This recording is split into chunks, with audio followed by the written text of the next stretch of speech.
Alors, dans cette vidéo, je vais faire un réseau 5G avec le CN Open5GS, avec le RAN SRS RAN en GNB, et un lien pour l'instant simulé en ZMQ, c'est-à-dire ici j'ai une VM CN en port 254. Je vais exposer donc le port 38412 et 2152, c'est le GTP NGAP. Ici la VM GNB, SRS RAN en point 23. Et donc là, le PC sur lequel je suis actuellement, c'est l'UE. Bon, je l'ai mis en point 1 parce que je manquais d'imagination. Je vérifie l'adresse IP. Je vérifie que mes machines communiquent bien. Donc ça, c'est le CN. Et ça va être le GNB.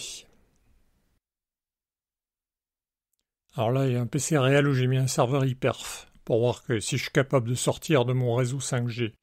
Je commence par la configuration du CN. Alors je vais me connecter sur les VM, puisque là j'ai pas envie de faire un montage de plusieurs vidéos, je vais tout faire sur le même PC où je capte ma vidéo. Je me connecte donc en SSH sur la VM qui fait CN Open5GS. Je fais un copier-coller parce que je vais avoir plusieurs utilisations.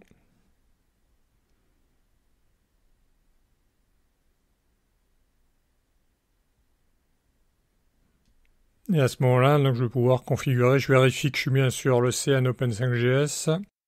Je vois que j'ai une carte réseau OG Stun. Je recommence une autre connexion, ça me permettra de voir les logs de l'AMF.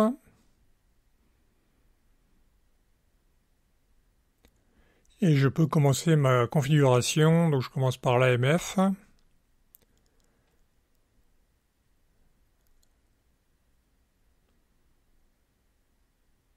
Donc première chose, il faut que je déclare l'adresse IP de l'AMF justement. Comme ça le GNB pourra se connecter à cette machine. Alors là j'ai choisi de changer aussi MCC MNC.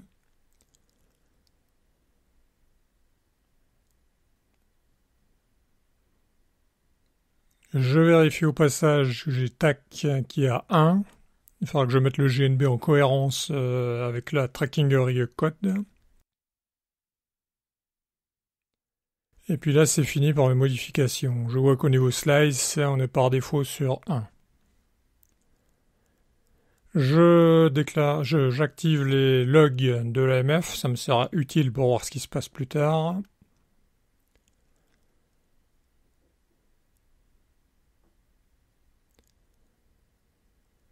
Je vais redémarrer l'AMF pour prendre en compte mes modifications.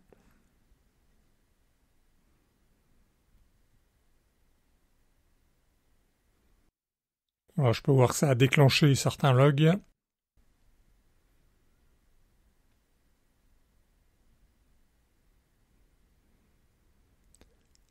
Maintenant, la configuration, je vais passer à l'UPF, une fois que j'aurai vérifié que donc, le port est actif. J'en viens donc à l'UPF pour établir les tunnels pour les données.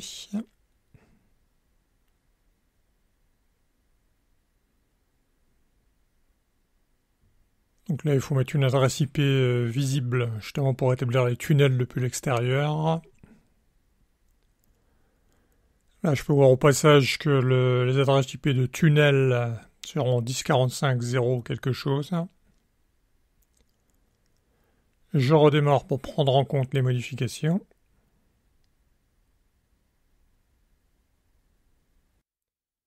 Comme j'ai modifié le MCC-MNC, il faut aussi que je pense à modifier la valeur dans le NRF.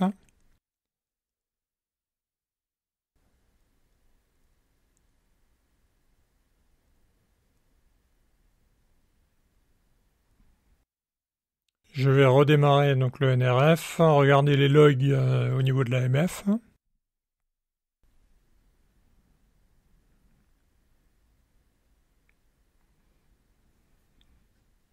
Ouais, il y en a un qui est un peu inquiétant avec une erreur de réponse, mais donc apparemment le reste se passe bien.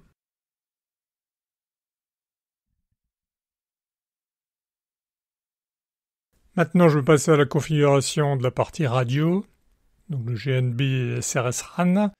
Je change de machine, je passe sur l'autre VM.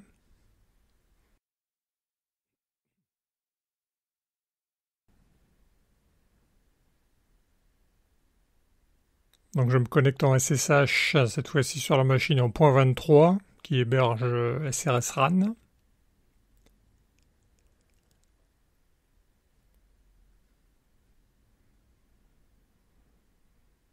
Alors là, je vais avoir plusieurs utilisations, puisqu'ensuite je vais activer les métriques. Pour activer les métriques, il faudra que j'ai plusieurs fenêtres. Alors là, je me suis trompé, il faut que je fasse un onglet, sinon je vais tout mélanger.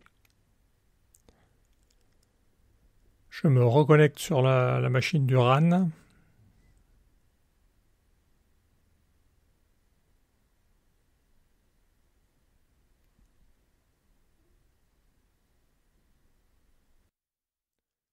À ce moment-là, je vais éditer la configuration du GNB.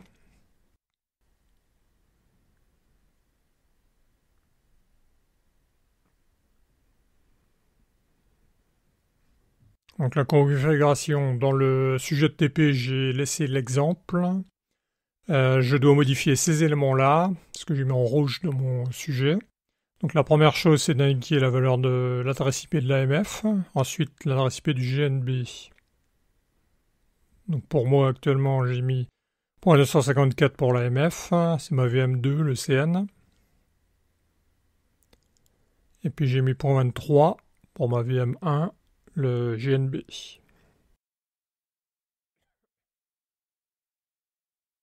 Ici, je dois mettre l'attaque cohérente. Donc j'ai mis 1 sur le CN, je mets 1 sur le GNB. Je remets le MCC MNC. Ensuite, là, comme je fais un lien ZMQ, il faut que j'indique les adresses IP. Ça, c'est qui je suis. Donc la GNB, c'est .23. Et à qui je vais parler, c'est l'UE, c'est le PC sur lequel je suis actuellement, c'est .1. Alors là, la configuration, c'est faite pour 20 MHz de largeur de bande. Je retrouve le MCC MNC, donc j'ai mis 208.25, et puis TAC, qui a 1 sur le CN. Voilà, j'ai fait toutes les modifications sur le GNB.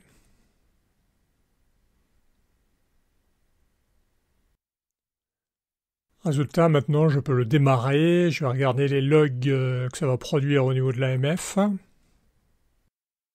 Donc je reviens sur le CN, je regarde mes logs d'AMF et je déclenche le GNB. Donc grâce à la configuration que j'ai faite avec les adresses IP, donc il va dialoguer. Donc dans le TP, je demande de regarder les échanges. Et ici, je vois que c'est bon, ça s'est connecté. Que le GNB.23 s'est connecté sur le CN. Là, j'active la trace pour avoir plus de détails dans ma console du GNB. Je peux vérifier que le port 2000 pour le ZMQ est en écoute.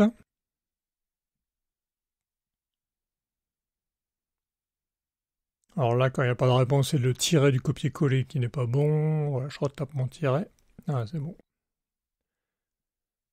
Donc le GNB est prêt à la connexion de l'autre côté avec l'UE en ZMQ. Donc je fais ma configuration d'UE de la même manière. Je reviens sur ma machine qui héberge l'UE.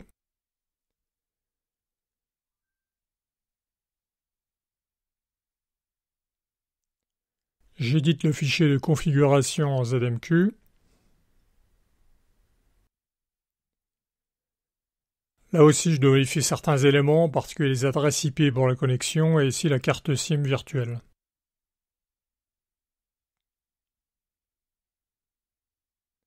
Donc je commence par les adresses IP, c'est-à-dire de la même manière TX c'est qui je suis, c'est-à-dire le point 1. Et puis le RX c'est à qui je vais parler,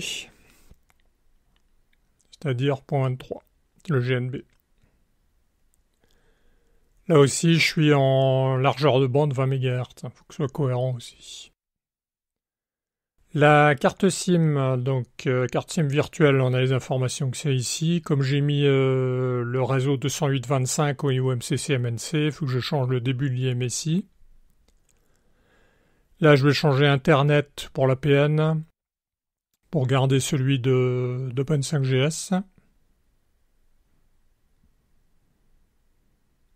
Bon, là, j'ai changé les différents éléments. Maintenant, je vais créer le compte. Bon, logiquement, j'aurais dû le créer au début.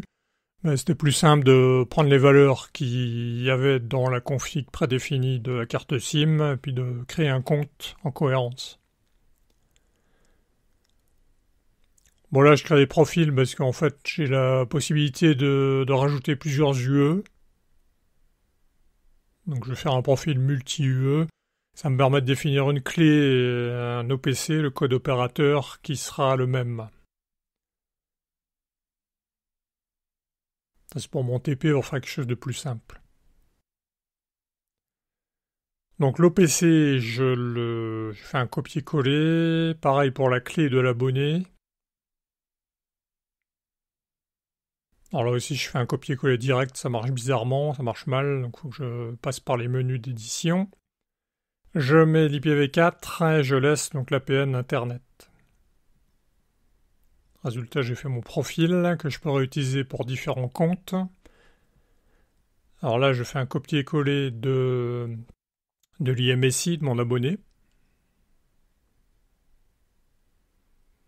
Je vérifie que j'ai bien le profil multi-UE, c'est-à-dire que les valeurs de la clé K et puis de l'OPC sont déjà définies. Et je pourrai les réutiliser en faisant du multi-UE. Ce que j'ai fait dans le TP, mais là, je ne vais pas le montrer dans la vidéo. Ça utilise GNU Radio, on va simuler plusieurs UE, plusieurs liens ZMQ, et les regrouper. Donc ça c'est fait, ensuite c'est fait aussi. Donc là ça doit être tout bon.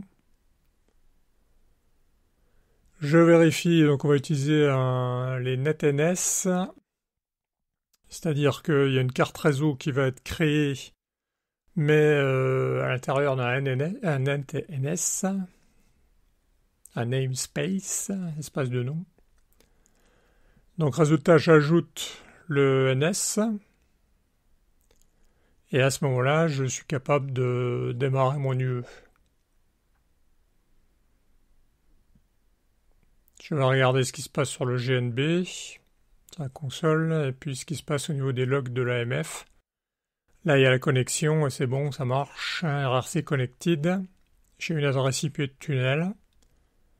Et puis, je vois les consoles du GNB qui vont démarrer. Là, pareil, je tape T pour démarrer la console sur l'UE. Je vois dans les logs de l'AMF, l'IMSI qui s'est connecté. Alors, au passage, on voit ici qu'il y a 600 mégabits seconde pour la simulation ZMQ. Ça veut dire qu'il faut un très bon lien, il ne faut pas faire de mauvaises captures Wireshark.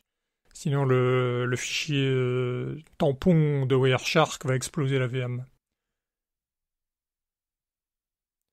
Bon, maintenant, si je veux utiliser mon lien, bah là, il faut que je fasse du routage pour la carte réseau virtuelle qui a été créée. Donc la carte virtuelle s'appelle Thune SRSUE. Je vérifie que le routage a bien été pris. Donc maintenant, je peux faire un ping vers l'autre côté, vers l'océan.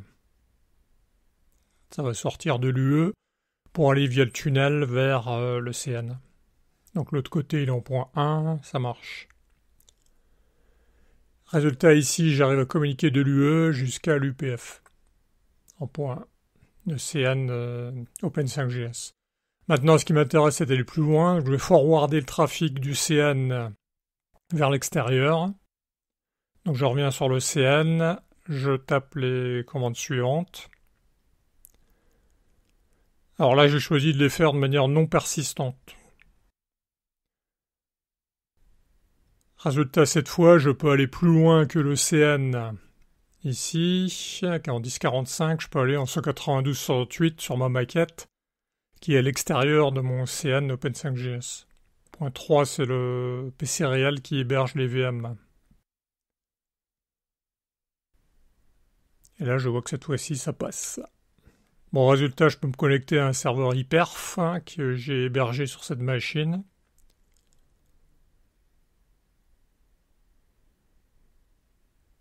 Donc là, je vérifie les corrections. Je vois que dans la console, les différents éléments, on voit le débit qui change et les MCS qui changent.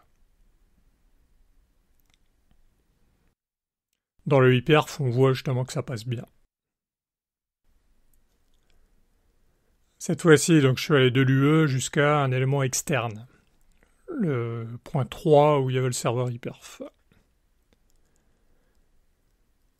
Donc là, je pourrais faire du multi-UE avec un schéma GNU Radio. C'est assez amusant parce que ça fait un lien avec d'autres UV, d'autres ressources. Bon là, je vais passer à l'observabilité.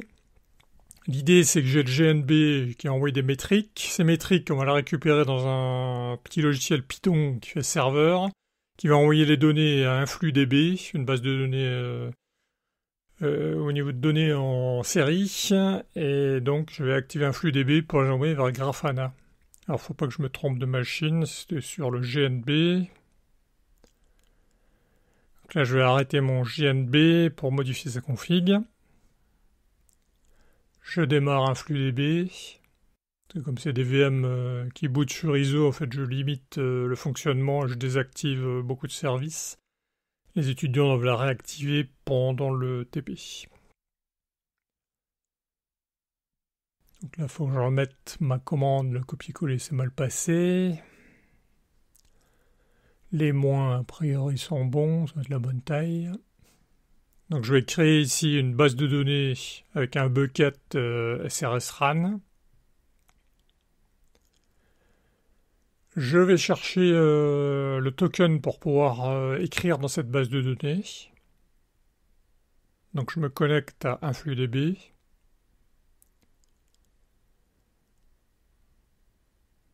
Je vais définir un token pour le SRS-RAN qu'on a créé auparavant. Donc là, il y a un bucket SRS-RAN. Bon, alors là, j'ai fait ça au feeling. Donc, je me suis dit, il faut que j'aille voir dans le bucket SRS-RAN. Donc, je vais cocher SRS-RAN. Et puis les autres, comme je ne suis pas sûr, moi j'ai mis All, j'ai activé. À voir si c'est nécessaire. Donc, résultat, j'obtiens mon token qui va me permettre d'écrire dans la base de données InfluDB. Je vais en faire une copie, que ça va m'être utile pour le serveur de métrique SRS-RAN. Alors, il faut savoir que, en fait, SRS-RAN, il le propose, c'est système de métrique, mais eux, ils proposent ça en Docker. Bon, là, j'avais pas envie de surcharger mes machines et de rajouter du Docker. Donc, résultat, j'ai récupéré le code, je l'ai adapté, et puis, bah, ça marche. Donc là, j'ai mon serveur de métrique, qui va récupérer les données du GNB et qui va les mettre en forme pour InfluDB. Je mets le token de mon bucket SRS-RAN.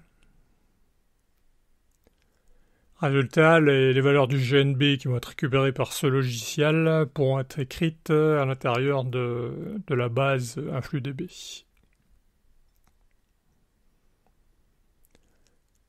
Donc là, il faut que je fasse très attention à mon copier-coller. Je vérifie. Donc le égal, je suppose que c'est du base 64. Donc j'ai bien un C0. Je vais démarrer donc ce logiciel qui fait l'intermédiaire entre le GNB et puis InfluDB. Donc c'est un script que j'ai fait qui récupère le fichier Python qui était à l'intérieur d'un Docker et qui permet donc d'envoyer les données vers InfluDB. J'ai ma métrique GNB que je démarre. Donc ici, je vais mettre la métrique. Là, il faut faire très attention à l'indentation. Donc le code pour activer l'émission des métriques sur le SRS-RAN, le GNB, C'est pas très compliqué. Là, donc j'ai deux espaces. J'envoie vers le point 23 sur le port. Bon, j'ai mis le même que. On peut mettre un autre port.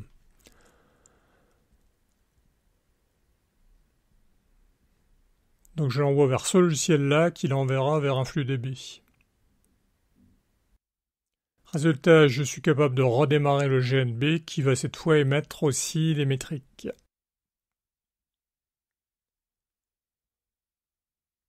Donc là, je vois sur les logs de la MF qu'on s'est bien reconnecté.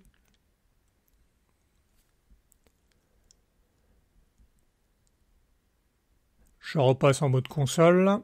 Enfin, je repasse avec les détails de la console. En mode trace plutôt, T.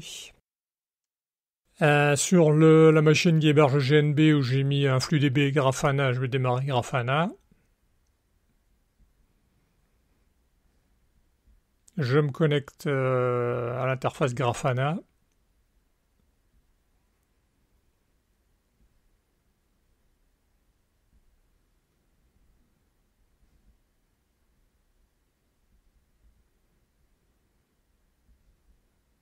Et donc à ce moment-là, je vais récupérer les données de mon GNB traitées par le serveur, envoyées à un flux DB dans Grafana. Donc je dis que la source de données, c'est un flux DB.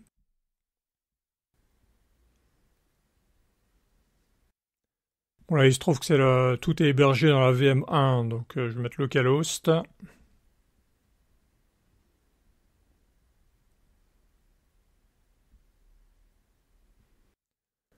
Ensuite, je dois mettre l'organisation. C'est où? Ah, j'ai oublié, en fait, il faut que je change le query language. Je passe à flux. Donc cette fois-ci, l'organisation. Oui, c'est juste en dessous. Donc il faut que je mette SRS. Voilà. Bon, dans la commande pour créer la base, j'ai mis mon token. Donc ici, je remets mon token. Et le bucket dans lequel on va chercher les données, c'est SRSRAN. Ça aussi, c'est ce que j'avais mis à la création qu'on a vu auparavant. Quand on a créé le token. Donc à ce moment-là, j'ai mes données qui vont arriver ici. J'ai récupéré un dashboard que j'ai adapté. Comme je l'ai dit sur Internet, ils ont fait un dashboard, un tableau de bord, mais qui est dédié à Docker avec les noms du créateur. Donc moi j'ai mis une variable, ce qui fait que maintenant je peux le recréer. Donc là je l'importe, le JSON. Je dis que l'entrée, c'est mon entrée, c'est ma base de données. Et je peux me connecter. Donc là pour l'instant, comme il n'y a pas d'UE, il n'y a pas de données qui sont émises. Je vais reconnecter l'UE. Faut que je fasse un peu le ménage de mes fenêtres, ça commence à être compliqué. Je reconnecte l'UE. Voilà, elle est connectée, j'ai une adresse en .3. Et là, je vois ActiveUE 1. Il commence à y avoir un peu de débit. Donc je vais créer du trafic. Je relance le hyperf. Sauf que là, il n'est pas content.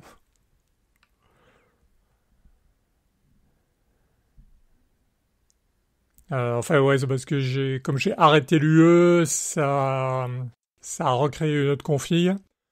Donc il faut que je refasse, parce que le ping ne passe plus, il faut que je refasse le routage, je pense. Là, je vérifie que j'ai mis mon namespace. Donc, namespace est toujours 1. Il faut que je retrouve donc le routage. J'ai ma carte réseau donc, qui est en .3 dans le namespace.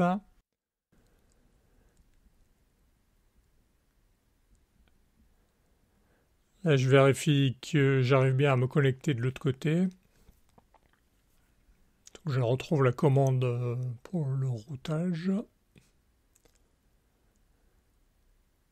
Celle-là est bonne puisque je n'ai pas changé la VM, voilà, ici.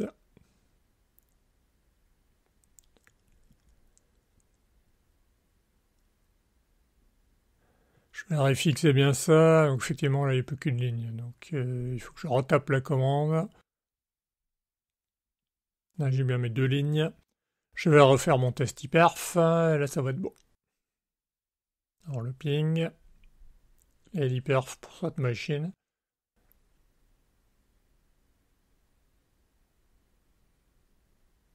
C'est porté. C'est bon, ça passe. Là je vais voir le trafic qui va augmenter. Alors c'est pas immédiat, la collecte de données, le scraping comme ils disent, scrapping, le grattage. Je crois que c'est toutes les 15 secondes. Donc je vois que l'hyperf a créé du trafic, je vois les valeurs de MCS, ce qu'on avait aussi dans la console. Sauf que là c'est plus agréable à regarder, et surtout si j'ai plusieurs UE. Là sur une UE, c'est vrai que vous regardez dans la console ici, le RNTI c'est le même. Vous avez ici les données qui sont envoyées vers le serveur, qui l'envoie vers un flux DB, qui l'envoie vers Grafana.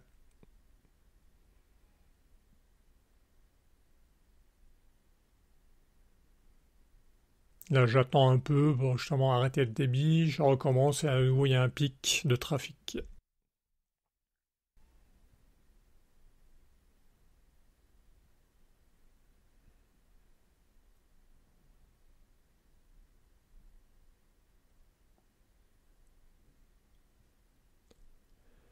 Je vais faire un autre test, cette fois-ci sur une vidéo, pour changer un peu. Donc je vais créer un fichier tampon mémoire, une FIFO. Et je vais lire un fichier vidéo. Alors là, j'utilise cette commande wget et un pipe. C'est pour le forcer à utiliser l'interface réseau avec l'adresse IP et le bind address. Donc là, je l'oblige à passer par le tunnel 5G. Donc là, c'est très risqué au niveau des copier-coller des tirets.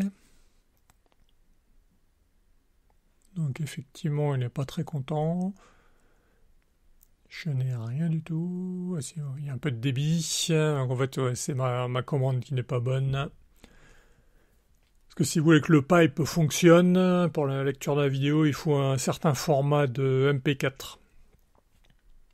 Il faut que la partie move, les index, soit un début de fichier. Si vous voulez tout savoir, c'est la commande fast start de ffmpeg. Donc là, je vais chercher un autre fichier, parce que je crois que le premier fichier n'est pas bon. Je vais prendre un autre qui marche bien. C'est un fichier que j'utilise pour les TP sur les codecs, justement. Donc je relance ma commande sur le serveur web, je vais lire l'autre fichier qui lui doit être bon de mémoire.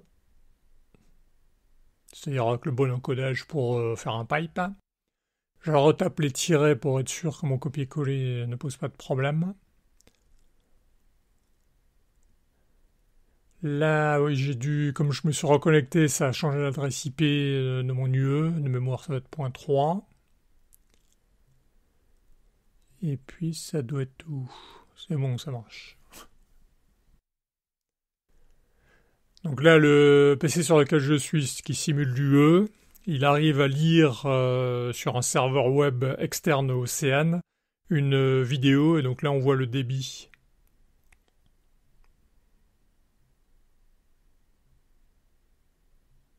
Donc on voit que c'est plus petit que le hyperf d'avant qui était dans les 30 mégas.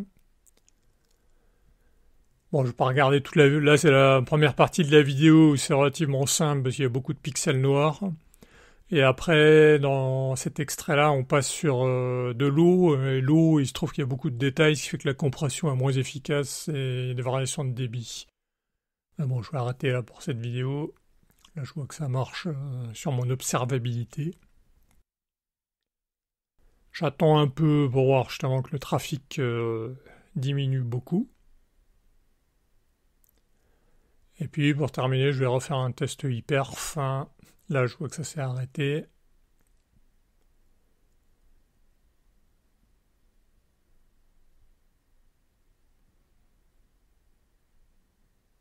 Un petit test hyperf. Résultat, vous avez à nouveau des pics de trafic.